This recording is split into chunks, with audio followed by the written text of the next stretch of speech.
Hello mga kaibigan! Magandang gabi o magandang umaga, magandang tanghali, magandang hapon sa inyo kung nasaan man kayong lugar. Mag-ingat kayo lagi.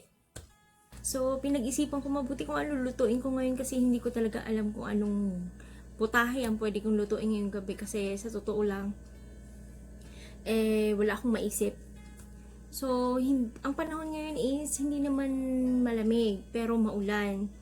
Kasi summer pa rin naman dito. So, naisipan ko kapag maulan kasi masarap kumain ng medyo may sabaw.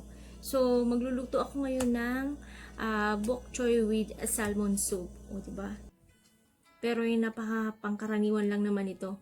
Ito pechay na may pechay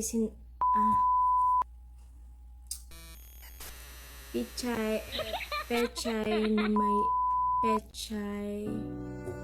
Nahihirapan ako. Sinabawang pechay. Sinabawang isda na may pechay. O, diba? Ulit. Parang isda, sinabawan na may pechay. O, diba? Pinaganda lang. So, guys, sana mag-enjoy kayo dito sa video na gagawin ko. And, kung hindi pa kayo nagsusubscribe, subscribe naman kayo. Maraming salamat! So, simple lang naman ang ingredients na lulutuin ko, tsaka konti lang kasi nga dalawa lang naman kami. So, meron tayo ditong hiniwang kamatis, pechay, onion, at saka garlic, and then salmon. Salmon yung gagamitin ko kasi ito lang yung available dito. Tsaka isang peraso lang, hinislice ko. Titipid kami Joke lang. Hindi kasi dalawa lang kami dito, ayoko masayang. Soup lang naman kailangan namin, saka yung gulay gusto ko.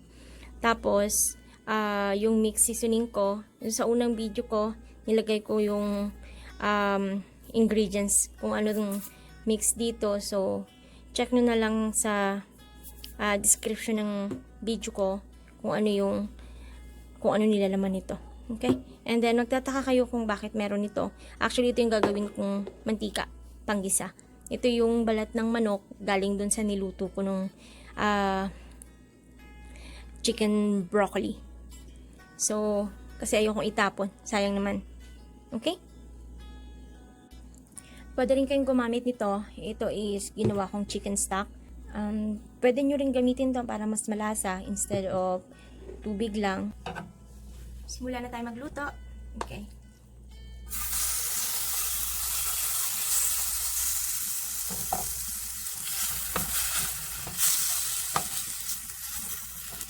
Kaya ano lang siyang magmantika. So, hindi mantika lang naman yung kailangan kasi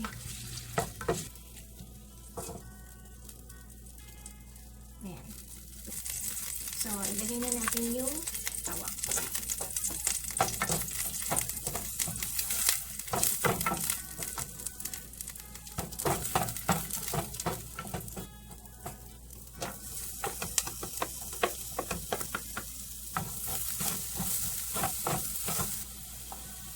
Bango.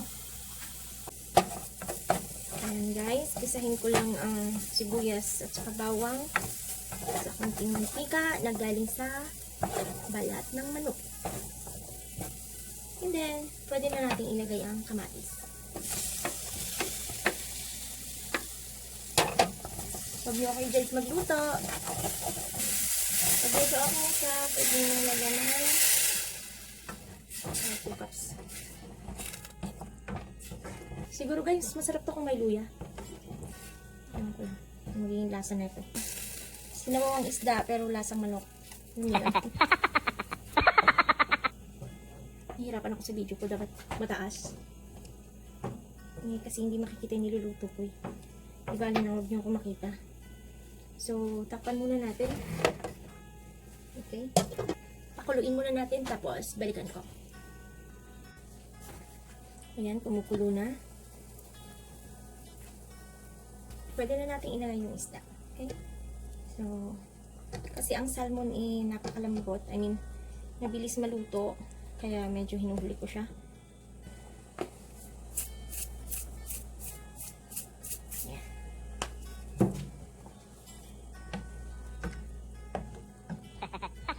Hayaan mo lang siya kumukulo. Kayo guys,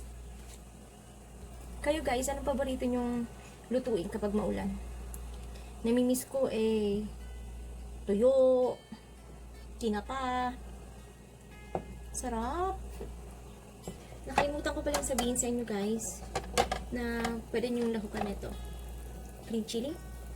Para mabango ang inyong niluluto.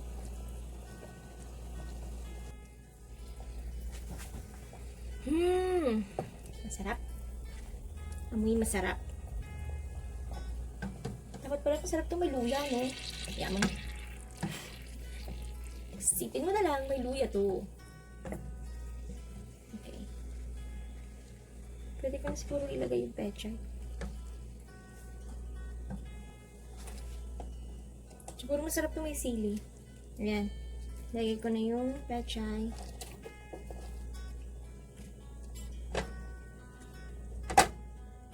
Para may kulang. Medyo anghang.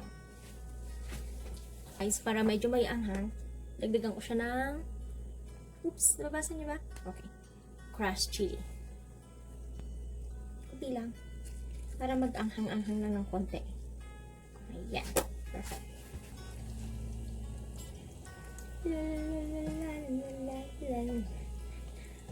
Tubi-tubi-dubu.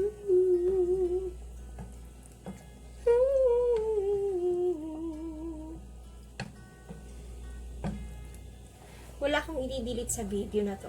So, medyo mahaba, pero samahan nyo lang ako. Total naman, birthday ko eh. Hindi pa pala.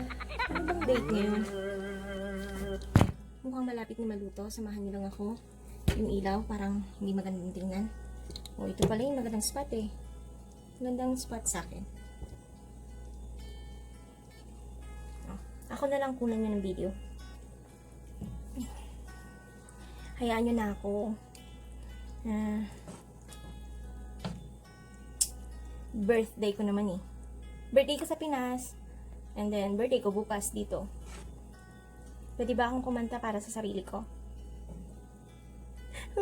Nagiging emotional ako. I'm just kidding. Ako hinalo ko ng hinalo. Madurog ang isda. Naku. Ulit natin. Perfect.